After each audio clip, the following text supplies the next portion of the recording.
नमो अरिहंताणं नमो सिद्धाणं नमो आर्याणं नमो वज्रायाणं नमो लोये सव्यसाहूणम्। भारतीय ज्योतिष विद्या की कक्षा में आप सभी का स्वागत है। जन्म कुंडली कैसे बनाते हैं, इसके लिए हमें क्या क्या सामग्री की आवश्यकता होती है, इसके बारे में हमने पिछली कक्षा में बात की थी, आपको बताया था। और एक काल्पनिक उदाहरण लेकर के उसकी जन्म कुंडली कैसे तैयार हम करें वह करके आपको बताया था। जन्म कुंडली तैयार करने के लिए मुख्य रूप से हमें जातक यानी जो बच्चा जिसका जन्म हुआ है उसका जन्म का स्थान चाहिए होता है, जन्म का समय चाहिए होता है और उस बच्चे का जन्म किस शहर में या किस स्थान पर हुआ है उस स्थान की जानकारी चाहिए होती है। ये तीन मुख्य बातें जातक से या जातक के जो भी संबंधी जन हमारे पास आए हैं उनसे हमें लेना होती है। तो सर्वप्रथम हम उनसे पूछते हैं कि जिसकी जन्म कुंडली का निर्माण करना है, जन्म कुंडली हो या प्रश्न कुंडली हो, जो भी हमें बनाना है, तो उसका जन्म का या प्रश्न का समय, उसका स्थान, ये जानकारी हम उससे प्राप्त कर लें। उसके बाद हमने व्हाइट बोर्ड आपको शेयर किया है, उसमें आप देखेंगे कि क्या क्या सामग्री हमें चाहिए होती है। तो इसमें आप देख रहे हैं देशांतर संस्कार, बेलांतर संस्कार, इष्टकाल निकालना, लग्न स्पष्ट करना, नवग्रह स्पष्ट करना, जिसमें चंद्र का विशेष तरीका अलग है और अन्य ग्रहों का तरीका अलग है। और फिर जन्म कुंडली के 12 भावों में नवग्रह को लिखना। इसमें जन्म कुंडली का आकार जो बनाते हैं, नक्शा जो रहता है, उसमें 12 भाव दर्शाए गए हैं, ये आप बोर्ड पर देख रहे हैं। देशांतर संस्कार के लिए हमने पृथक से एक वीडियो बनाकर आपको पहले ही शेयर किया है, आप लोगों ने उसे अच्छे तरीके से देख लिया होगा। ठीक है, अब हम आगे बढ़ते हैं। जन्म कुंडली हम जिसकी तैयार कर रहे हैं, तो ये जानकारी उससे लेने के बाद फिर हमारा काम होता है कि हम अपने पंचांग में उसकी गणना करें। जन्म कुंडली तैयार करने के लिए हमें क्या क्या गणना करना होगी, ये चीज हमें अपने पंचांग से देखना होती है। तो अपना पंचांग जो पिछली कक्षा में हमने आपको शेयर भी किया था, हमारे पास जो महावीर पंचांग है, आपके पास दूसरा कोई पंचांग है उसे भी आप निकाल सकते हैं, या जो हमने शेयर किया है उससे आप देख सकते हैं। तो पंचांग में हमें देखना होगा, सबसे पहले तो जिस शहर में जहां हमारा पंचांग बना है, जहां से पंचांग का निर्माण हुआ है, उसमें पंचांग के मुख्य पृष्ठ पे लिखा रहता है कि ये पंचांग कहाँ का बना हुआ है। जैसे ये पंचांग आप देख रहे हैं, ये हमारे पास महावीर पंचांगम है, तो इसमें लिखा हुआ है ये बनारस का बना हुआ है। मतलब ये बनारस में जो स्थिति है सूर्योदय आदि की, उसके आधार पे पंचांग तैयार किया गया है। तो जिस स्थान का पंचांग हमारे पास है, कोई के पास उज्जैन का पंचांग होगा, कोई बता रहे थे नीमच का है, कुछ दिल्ली का पंचांग भी रखे हैं, कुछ उत्तराखंड में भी पंचांग निकलते हैं, ये उत्तर भारत के हैं, और कुछ दक्षिण भारत के लोग वहां के पंचांग रखे हैं। तो अपने जिस शहर का पंचांग हमारा है उस शहर का देशांतर कितना है। भारतीय ज्योतिष ग्रुप में अक्षांश देशांतर बोधक सारणी आप सभी के लिए व्हाट्सएप पर भेजी गई है और साथ में बेलांतर सारणी भेजी गई है। वह सारणी भारतीय ज्योतिष पुस्तक में भी उपलब्ध है और गूगल में सर्च करने से भी हम देशांतर प्राप्त कर सकते हैं। आजकल इतनी अच्छी सुविधा हो गई है कि कोई भी जानकारी हमें लेनी है तो हम अपने एंड्रॉयड मोबाइल से गूगल में सर्च करें और वो जानकारी हमें प्राप्त हो जाती है। आप अपने शहर का देशांतर पूछेंगे तो गूगल आपको बता देगा, या किसी भी शहर का पूछेंगे तो वहां का बता देगा। तो हम यहाँ देख रहे हैं हमारा जो ये पंचांग है ये बनारस का बना हुआ है और देशांतर बोधक सारणी में बनारस का देशांतर 83 दिया है। इसके बाद हम देखेंगे बच्चे के जन्म स्थान, जहां पर बच्चे का जन्म हुआ है, जिसकी हम जन्म कुंडली बना रहे हैं, तो उसके स्थान का यानी उस शहर का देशांतर कितना है। देशांतर के वीडियो में हमने आपको ये भी बताया था कि एक शहर जैसे बहुत बड़ा होता है, विस्तृत फैला हुआ होता है, तो उस शहर में ही देशांतर में कुछ अंतर आ जाता है। तो अगर सही उस स्थान का हम लें तो ज्यादा अच्छा है। अगर सही उस स्थान का नहीं हम ले पा रहे हैं तो शहर का मध्यम देशांतर हम ले लें। इस तरह से हम आज भोपाल में जन्म लिए एक बच्चे की जन्म कुंडली बना रहे हैं, तो भोपाल का हमें देशांतर लेना है। तो हमने देशांतर भोपाल का 77 अंश 30 कला, ये मध्यम देशांतर हमने ले लिया। अब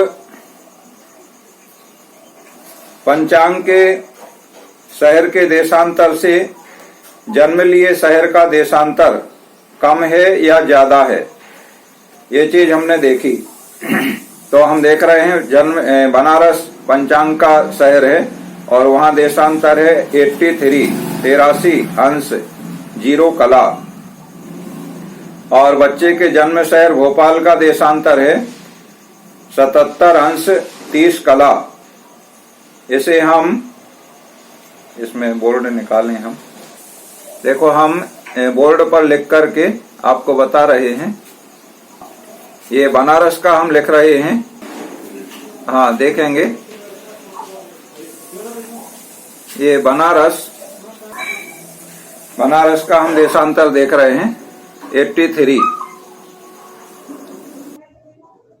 और इसमें से ये भोपाल का देशांतर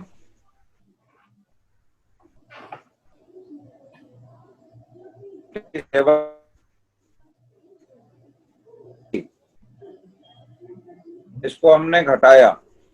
अब देखो कैसे घटाएंगे, ऊपर 0 में से हमें 30 घटाए तो ये अंश हैं और कला हैं, तो एक अंश में मानते हैं, तो यहाँ एक 83 में से एक अंश हमने ले लिया, तो यहाँ 60 कला में से हम 30 कला घटाएंगे तो ये 30 कला यहाँ बचेंगे। यहाँ से एक अंश हमने लिया था तो 83 में एक 82 अंश यहाँ है, 82 में से हमने 77 घटाया तो 5, इस तरह से 5 अंश और 30 कला, ये अंतर आ गया, माइनस अंतर है। तो माइनस अंतर होने से भोपाल से मान निकालने के इसे घटाएंगे, बनारस का मान पंचांग में मिलेगा और हमें निकालना है भोपाल का मान, माइनस करेंगे। अब 5 अंश और 30 कला। आगे बताया गया है, आप जानते हैं कि एक अंश से 4 मिनट का देशांतर होता है, तो इसमें हम 4 का गुणा कर दें। 4 का गुणा करने से देखो, कला में गुणा करेंगे तो सेकंड आएगा, और अंश में गुणा करेंगे तो मिनट आएगा। तो 4 का हमने गुणा किया तो 120 120 आ गए क्या कला, 120 आ गए सेकंड। कला से गुणा किया तो 120 सेकंड, और अंश में गुणा किया तो 20 मिनट। अब यहाँ सेकंड 120 हैं, इसको भी हम मिनट बना लेंगे, तो 120 सेकंड के 2 मिनट बन जाएंगे, तो 20 में 2 बढ़ गए यहाँ, तो 22 मिनट और 0 सेकंड ये हो गया। ये देशांतर से तो 22 मिनट का देशांतर है के मान से का मान के लिए। अब क्या क्या चीजें हम इससे देखेंगे, एक तो हम सूर्य देखेंगे, समय हम देखें पंचांग में दिया हुआ बनारस का जो सूर्योदय है, क्योंकि बनारस का पंचांग है तो बनारस का ही दिया है, तो इसमें दिया है आज का हम देख रहे हैं 21 मिनट, ये घंटा मिनट में है 6:21। इसमें से जो देशांतर है वो हम घटा देंगे भोपाल का निकालने के लिए, तो देशांतर है हमारा 22 मिनट, तो 0 घंटा 22 मिनट ऐसे हमने घटाया। तो ये 6:21 में से 0:22 घटाएं तो आ गया, आप करके देख लें, 5:59। कैसे आया, यहाँ 21 है ऊपर, 21 में से 22 नहीं घटता है, तो एक हमने यहाँ से घंटा ले लिया, तो 21 मिनट और 60 मिनट एक घंटे के, इस तरह 81 मिनट हो गए, और 81 मिनट में से 22 घटाए तो एक की जगह 11 में से 2 घटाए 9 बचे, और 7 में से 2 घटाए 5 बचे, और यहाँ 1 घंटा इस तरफ मिनट में आ गया था, तो 5 मिनट 59 सेकंड, 5 घंटा 59 मिनट, यानी 5:59 पर सूर्योदय भोपाल में हुआ, ये आ गया। इसी तरह से हम भोपाल की तिथि, नक्षत्र, योग, करण, ये सभी चीजें निकाल लेंगे। जिस तरह से हमने सूर्योदय निकाला है, उसी तरह ये 22 मिनट का जो देशांतर का समय है, ये 22 मिनट कम करके हम जो पंचांग में तिथि का मान दिया है, नक्षत्र का मान दिया है, योग का मान दिया है, करण का मान दिया है, तो इन सब चीजों का हम स्थानीय मान निकाल लेंगे। स्थानीय से मतलब जिस शहर में जिस स्थान पर बच्चे का जन्म हुआ है उस स्थान के मान निकाल लेंगे। ये तो हो गया देशांतर की गणना।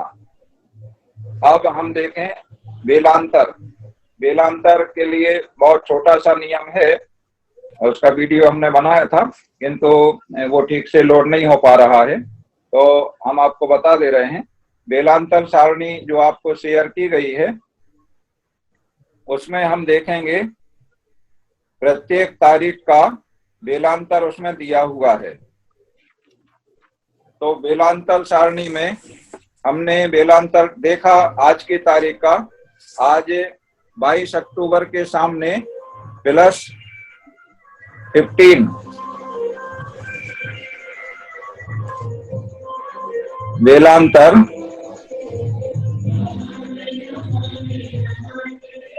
22 अक्टूबर ये तारीख से रहता है, इसमें और कुछ नहीं चाहिए, और हर वर्ष एक सा रहता है। तो बेलांतर 22 अक्टूबर का दिख रहा है बेलांतर सारणी में +15। +15 का मतलब है कि हमें समय में 15 मिनट जोड़ना है, ये मिनट में दिया हुआ है। अब हम 15 मिनट इसमें जोड़ें। इसमें जोड़ेंगे, आप देखिए जो अभी हमने देशांतर संस्कार किया, इसी तरह से हम बेलांतर संस्कार, ये बेलांतर संस्कार हमें करना होगा इष्टकाल निकालने के लिए। तो अब हम इष्टकाल की ओर बढ़ रहे हैं।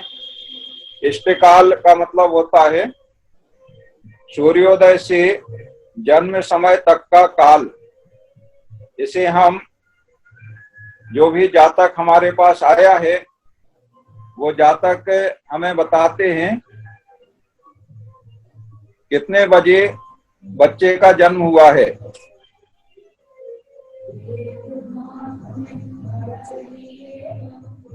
तो यहाँ हम देखें, हम आज जन्म कुंडली जिसकी बना रहे हैं, उस बच्चे का भोपाल में जन्म 9 बजे प्रातः,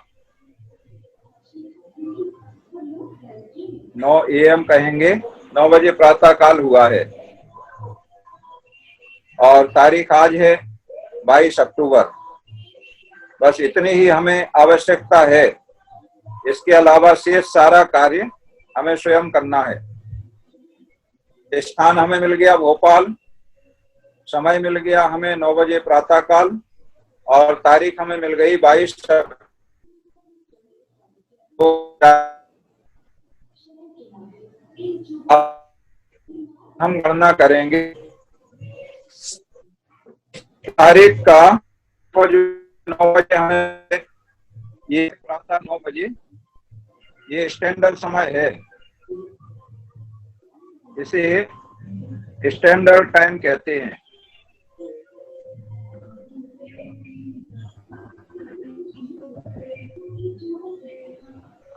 इसको हमें स्थानीय सबसे पहले होगा। समय बनाने के लिए हम इसमें देशांतर संस्कार करेंगे और बेलांतर संस्कार करेंगे। अब देशांतर संस्कार हम इसमें कहां से करेंगे, आप देखिए ये समय जो 9 बजे हमें प्राप्त हुआ है, ये संपूर्ण भारत में एक सा समय रहता है। जो घड़ी में समय बताया जाता है, वह घड़ी का समय हमारे देश में, भारत देश में 82°30 कला, ये भारत में निश्चित किया गया है। 82°30 कला ये देशांतर पर जो समय है सारे भारत में वही समय घड़ी में बताया जाता है। इसे रेलवे घड़ी भी बोला जाता है। रेलवे में सभी जो घड़ियां चलती हैं, तो ये समय एक साथ है। कहीं पर भी आप देखें, आप भोपाल में हैं तो भोपाल में इस समय जो भी टाइम 8:02 हो रहे हैं, आपका मित्र कोई दिल्ली में है, आप उससे पूछेंगे भैया तुम्हारी घड़ी में कितना बज रहा, तुम्हारी घड़ी में कितना बज रहा, तो उसकी घड़ी में भी उतना ही बज रहा होगा। मतलब संपूर्ण देश में, चाहे हम पूर्व के देश देखें, चाहे पश्चिम के देश देखें, उत्तर दक्षिण किसी भी स्थान के देखें, जबकि एक्चुअल में सभी स्थानों का देशांतर अलग, तो देशांतर अलग अलग होने से सूर्य अपनी गति अनुसार जो आगे बढ़ रहा है, तो जहाँ के देशांतर कम है वहां सूर्य पहले उदय हो गया है, और जहाँ के देशांतर अधिक हैं वहां सूर्य बाद में पहुंचा है। तो इस 82°30 कला देशांतर से अपने इष्ट शहर का या इष्ट स्थान का जो देशांतर है वो अंतर हमें निकालना होगा। अब यहाँ हम देखें भोपाल का देशांतर है हमारा 77°30 कला। तो ये अंतर हुआ 30 कला में से 30 कला हमने घटा तो कुछ नहीं, 77 अंश तो आगे 5 अंश, और 5 अंश के अब हम बनाएंगे मिनट। तो आप जानते हैं कि एक अंश में 4 मिनट, एक अंश देशांतर 4 मिनट के बराबर होता है। तो 5 अंश 0 कला में गुणा 4 मिनट, तो ये अंतर आ जाएगा 20 मिनट। 20 मिनट का अंतर आ गया। इसे हम, हमारे भोपाल का देशांतर कम है और स्टैंडर्ड देशांतर अधिक है, तो हमारा कम है इसलिए इसे हम माइनस करेंगे। तो कितने में माइनस करेंगे? जो जन्म का समय है 9 बजे, उस 9 बजे के जन्म समय में इसे हम कम कर देंगे। तो यहाँ हम देखें, अब जन्म समय 9 बजे, ये हो गया जन्म समय, ये स्टैंडर्ड है, ठीक है।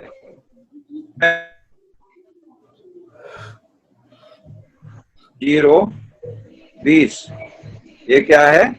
देशांतर। तो ये अब घटाया हमने, तो आ गया 8:40, 8:40 आ गया। बेलांतर, तो बेलांतर सारणी में आज का जो बेलांतर दिया है, देखिए आप कितना दिया है बेलांतर सारणी, बताइए।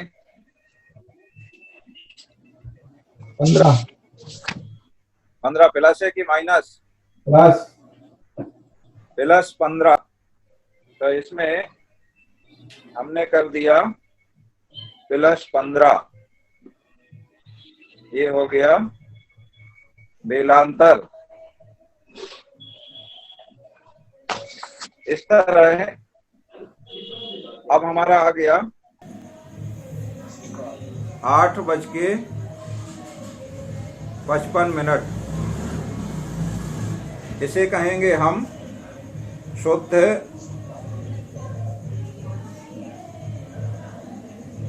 स्थानीय जन्म समय। शुद्ध स्थानीय जन्म समय या शुद्ध संस्कृत जन्म समय, इसे हम कहेंगे पेन। ये हमारा शुद्ध संस्कृत जन्म समय हो गया। अब इस शुद्ध संस्कृत जन्म समय को हमें बनाना है इष्टकाल। ये इष्टकाल है, मतलब ये समय जो है, ये समय इष्टकाल। इससे हम कैसे बना रहे हैं, इसके लिए हमें आवश्यकता है सूर्योदय की। तो सूर्योदय हमने संस्कार करके निकाला था, देशांतर संस्कार करके, वो आया था 5:59। अब यहाँ देखें 8:55, ये तो हो गया जन्म का समय, और सूर्योदय है 5:59। देखो पंचांग वाला सूर्योदय हम नहीं ले रहे हैं। हम कौन सा सूर्योदय ले रहे हैं? ये सूर्योदय जो हमने देशांतर संस्कार करके निकाला, वो सूर्योदय हम यहाँ ले रहे हैं। सूर्योदय, इसको हम घटाएं तो कितना आ गया? घटाइए अब। 8:55 में से 5:59। देखो 55 में से 59 नहीं घटता है, तो हम यहाँ पर 1 घंटा 8 में से इस तरफ ले लेंगे। इकाई दहाई में जिस तरह घटाते हैं, तो दहाई में से इकाई लेते हैं तो 10 आता है। यहाँ पर चूंकि 1 घंटा मिनट है, इसलिए 1 घंटे के मिनट आएंगे तो 60 आएंगे। तो 60 मिनट और 55 पहले से है यहाँ, तो यहाँ हो जाएगा 115।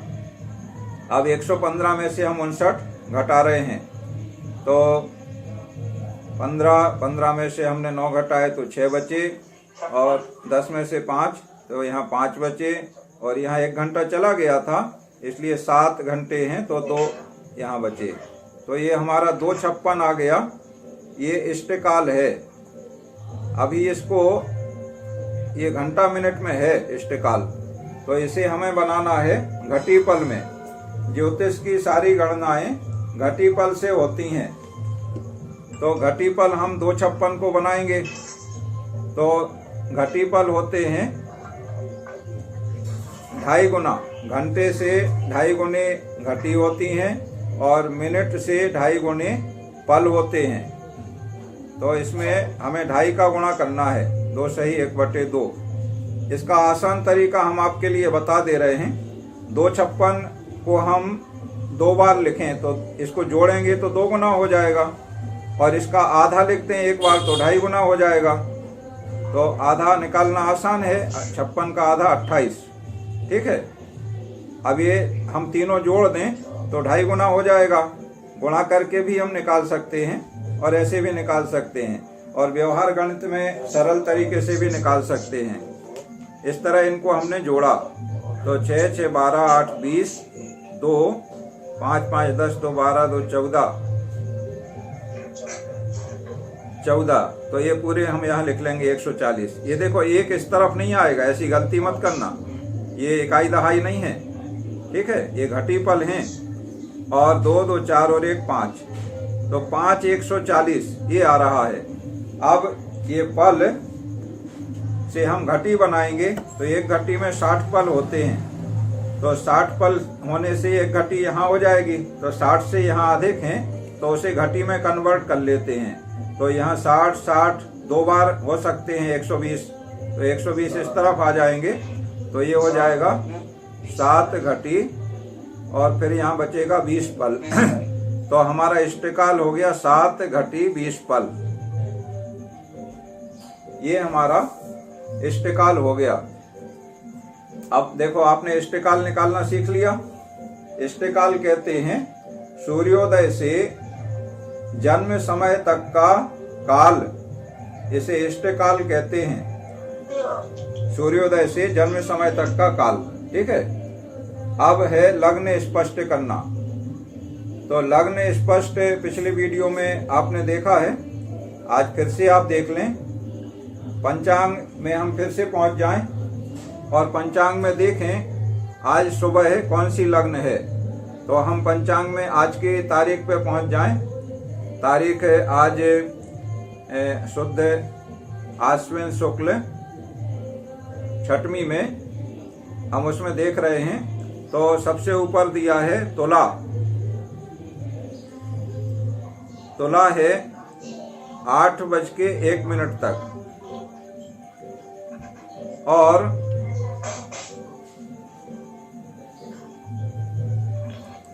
इसको हम तुला को नीचे लिख रहे हैं। तुला है 8:01 तक, और उसके बाद वृश्चिक। ये राशियों के क्रम से ही आते हैं, राशियों के नाम आप सभी ने याद किए हैं। और वृश्चिक है 10:18 तक, और हमारा जो बच्चे का जन्म समय है शुद्ध संस्कृत समय, इसमें हम देखेंगे तो ये है 8:55, ठीक है। तो 8:55 इनके बीच में आ रहा है। मतलब तुला राशि लग्न, तुला लग्न बीत चुकी है 8:01 पर, और वर्तमान में वृश्चिक लग्न चल रही है जो 10:18 तक चलेगी। तो इस बीच में माने तुला पूरी हो चुकी है, वृश्चिक चल रही है, तो वृश्चिक लग्न में जन्म कहलाएगा इस बच्चे का। अब हम लग्न स्पष्ट करें, तो लग्न स्पष्ट करने के लिए 8:1 से 10:18 तक वृश्चिक लग्न है। तो हम 10:18 में से ये 8:1 को घटाएं, तो घटाने से आ जाएगा, सरल है, 2:17, माने वृश्चिक लग्न 2 घंटे और 17 मिनट तक रहना है। और हमारा शुद्ध जन्म समय है 8:55। तो लग्न में कितना समय बीता ये हम निकाल लेंगे। लग्न प्रारंभ होने से जन्म समय तक, तो लग्न प्रारंभ होने का समय है 8:1, और जन्म हुआ है 8:55। तो कितना समय बीत गया लग्न प्रारंभ हुए? 54 मिनट बीत गए हैं। 54 मिनट बीत गए हैं।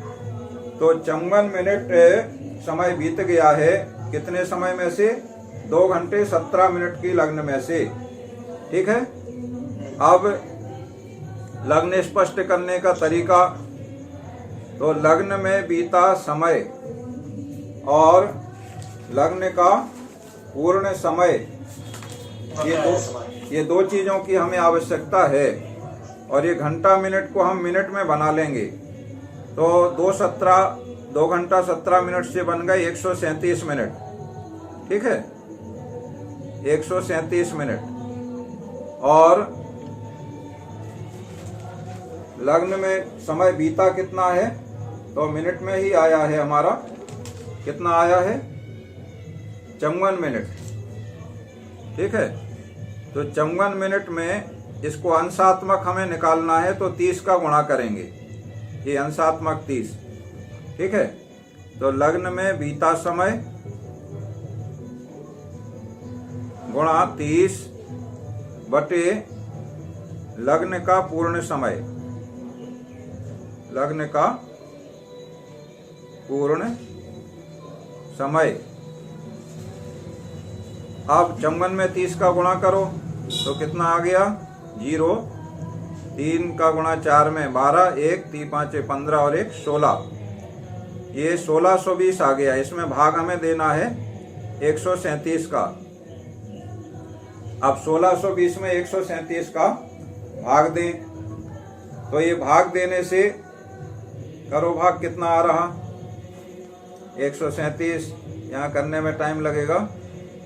137 घटाएंगे 12 में से 7, 5 बचे, 5 2 बचे, 250, 137। अब 250 में से 137 घटाओ,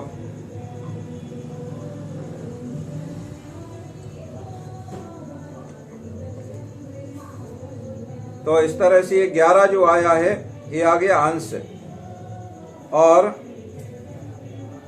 फिर शेष जो बचेंगे 250 में से हमने 137 को घटाया, तो ये बचे 113।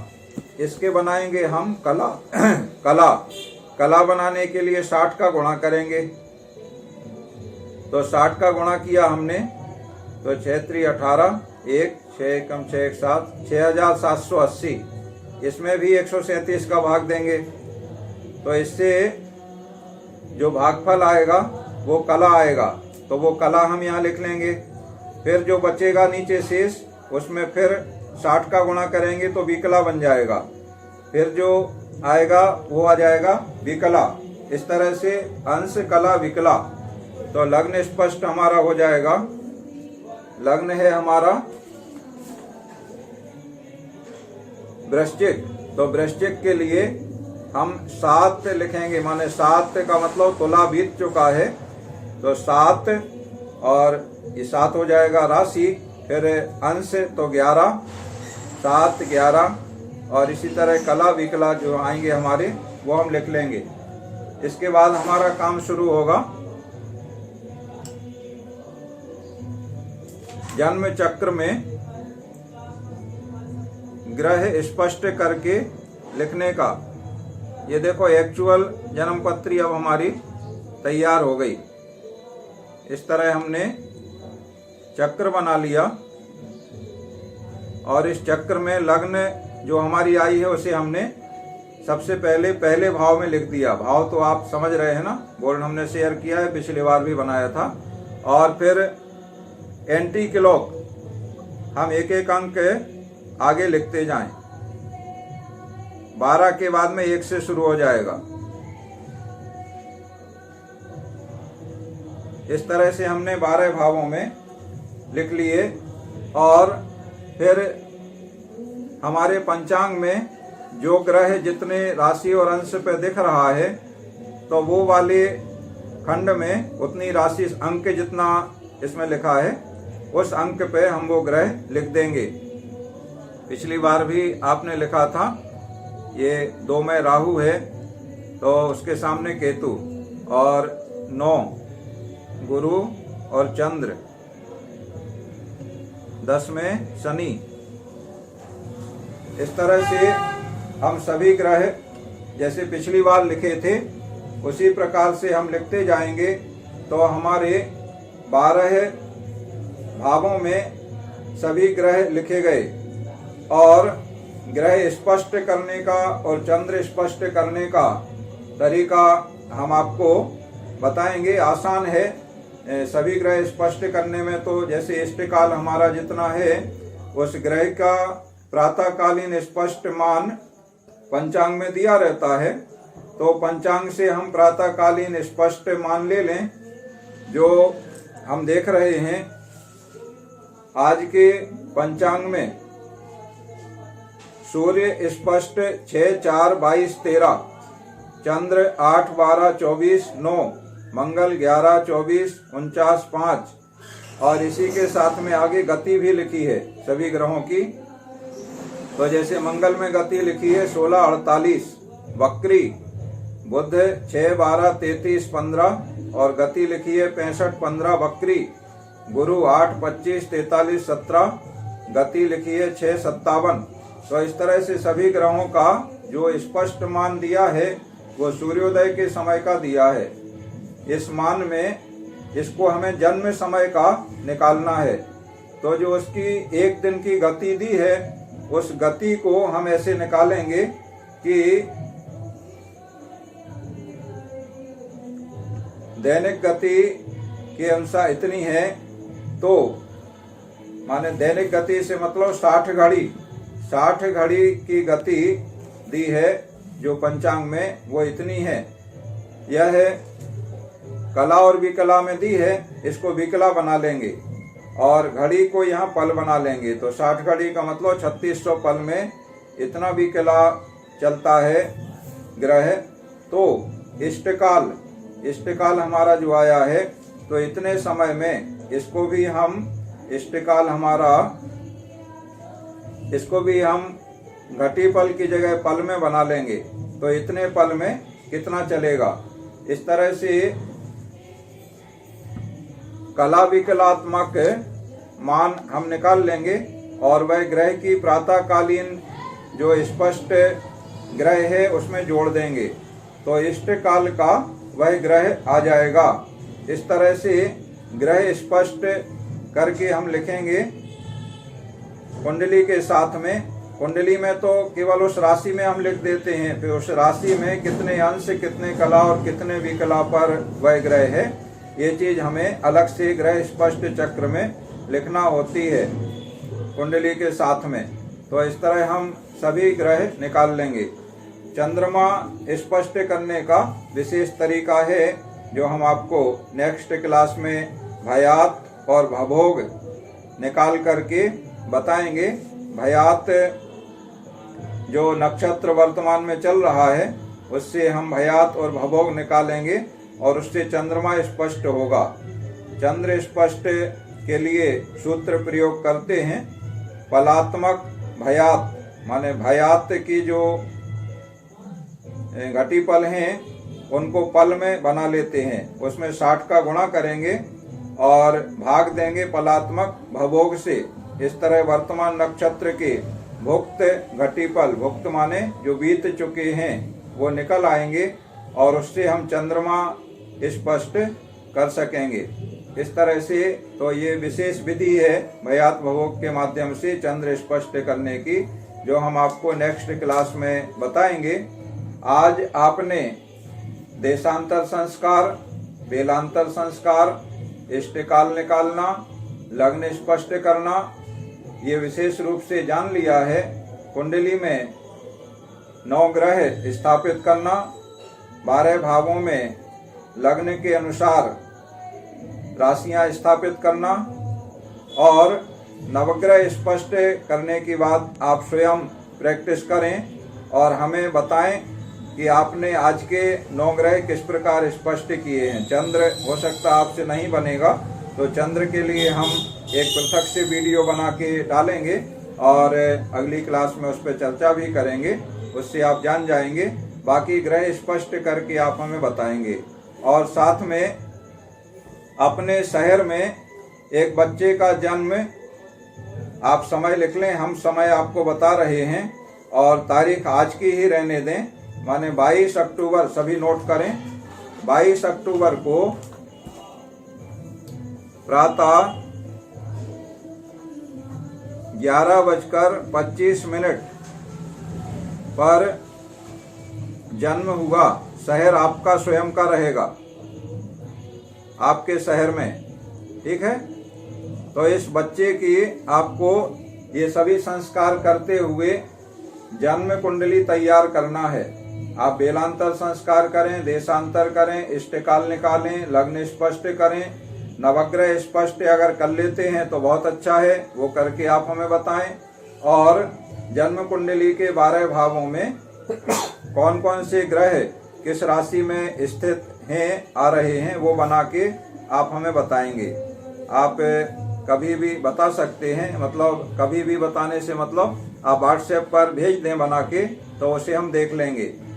और उसके बाद अगर आपने कोई त्रुटि की है तो उसको सुधार हम आपको बताएंगे और नेक्स्ट क्लास में उस पर हम विस्तार से चर्चा करेंगे। तो इस तरह से जन्म पत्रिका बनाना आपको आ गया है। 2-3 दिन इसकी अच्छी प्रैक्टिस आप करेंगे तो बहुत अच्छे से आपको बनने लगेगा। और अब आप समझ लें कि आप आधे ज्योतिषी बन गए और शेष आधे ज्योतिषी में जन्म कुंडली का फलादेश कैसे किया जाता है, ये बात आपको सीखना रहेगी। तो बहुत ही धैर्य पूर्वक और जो विषय आपको बताए जा रहे हैं उनकी खूब प्रैक्टिस करते हुए, जितना ज़्यादा आप अभ्यास करेंगे, कॉपी में लिखें, लिख लिख करके करें, तो उतना ही ज़्यादा अच्छा आपकी तैयारी होगी और वो भविष्य में काम आएगी।